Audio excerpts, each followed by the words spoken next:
안녕하세요. 보험금 팔례방입니다. 만성적인 우울증, 양극성 정감장애, 공황장애, 조현병 병력자가 자택 옥상에서 투신한 경우 마지막 내원일에도 증상이 여전히 심각하다면 자살사망보험금은 부책인지 여부에 대하여 창원지법 2023 가합 100469호 토대로 명확히 살펴보도록 하겠습니다. 기초사실, 피보험자는 2020년 2월 3일 자택 아파트 옥상에서 떨어져 추락하여 지급률 100% 후유장애를 입었습니다.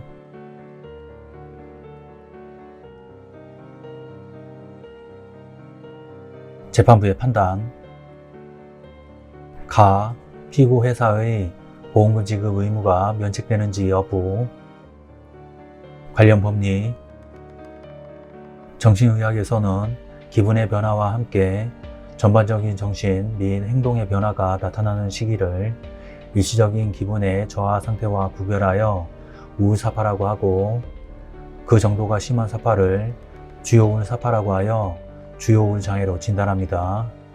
의학적으로 주요우울장애의 진단 기준이 제시되어 있고, 그 기준에 따라 경도, 중등도, 고도의 우울장애로 분류되며 반복적인 죽음에 대한 생각, 구체적인 계획 없이 반복되는 자살사고 또는 자살 시도나 자살 수행에 대한 구체적인 계획도 주요우울장애의 증상으로 포함되어 있습니다.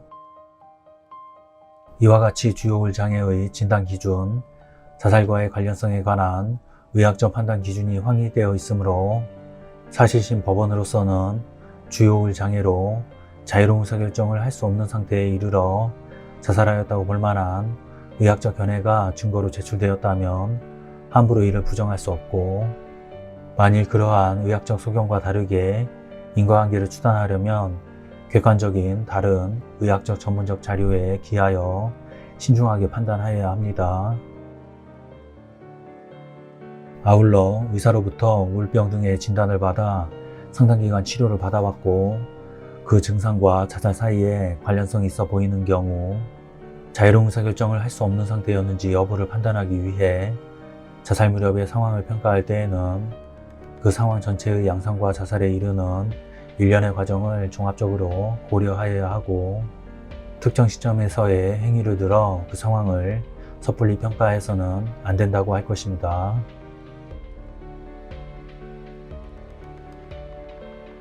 판단,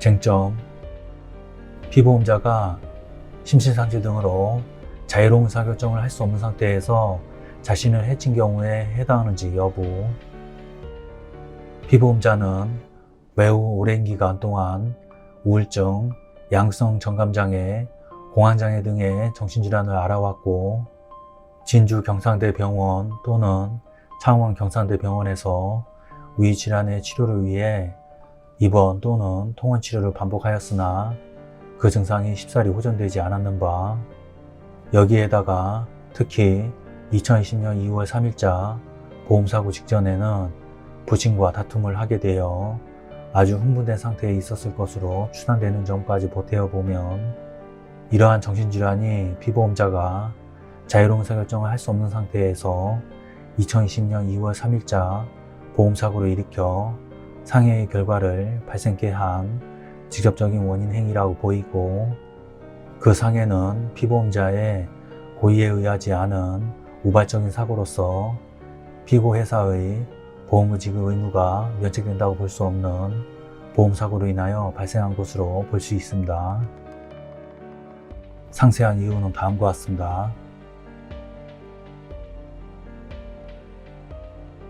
피보험자는 2018년 5월 31일부터 2018년 9월 6일까지 8회에 걸쳐 창원 경상대학교 병원 정신건강의학과에 내원하여 우울증 등으로 치료를 받았는데, 의사호가 2018년 6월 26일자로 작성한 소견서에 의하면 상기 아동은 현재 학교 적응 어려움 동반된 우울, 불안, 환청이 지속되고 있어 약물 치료 및 면담 진행 중이며 향후 4주간 안전가료가 필수적일 것으로 판단되며 추후 재판정 필요합니다 라고 기재되어 있습니다.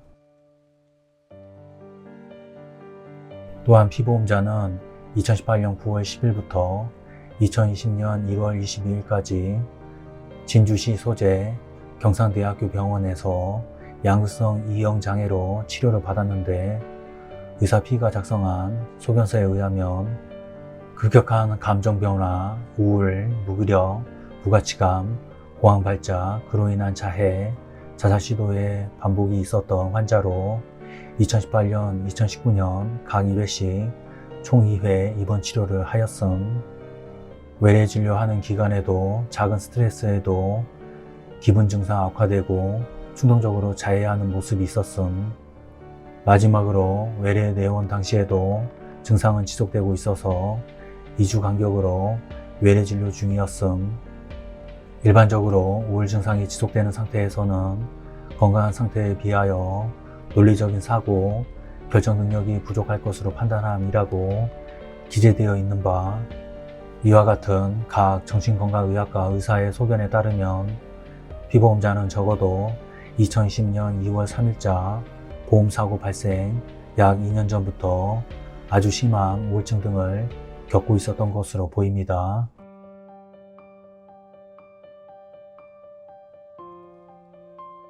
원고가 2020년 7월 21일경 이 사건 보험금 청구를 하여 손해사정이 시작되었고, 위 손해사정의 결과에 따라 작성된 손해사정서에는 별지 기재와 같이 피보험자가 상당한 기간 동안 우울, 공황장애를 앓게 되어 치료를 받아왔던 것으로 보입니다.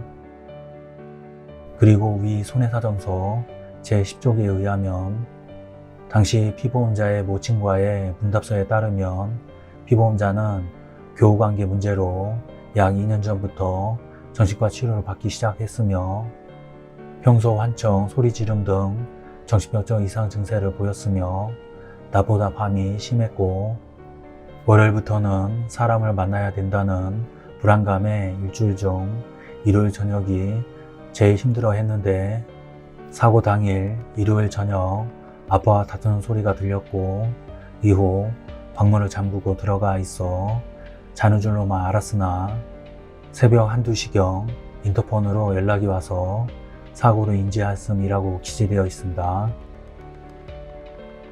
위 모친의 문답의 내용에 의하면 피보험자는 2020년 2월 3일자 보험사고 직전 부친과의 다툼으로 인하여 더욱 흥분한 상태였을 것으로 보입니다.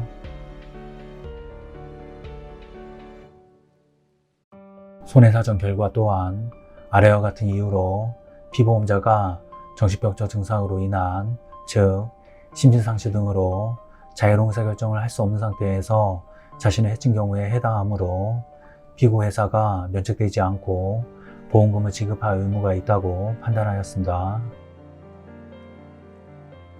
달리 피고회사의 주장과 같이 피보험자가 계획적으로 자살하기 위해 아파트 고층에서 투신하였다고 볼 만한 별다른 자료는 찾아볼 수 없습니다. 결론적으로 보험회사는 보험 수익자에게 상해 사망 보험금을 지급할 의무가 있습니다. 마치겠습니다. 긴 시간 시청해 주신 점 고맙습니다.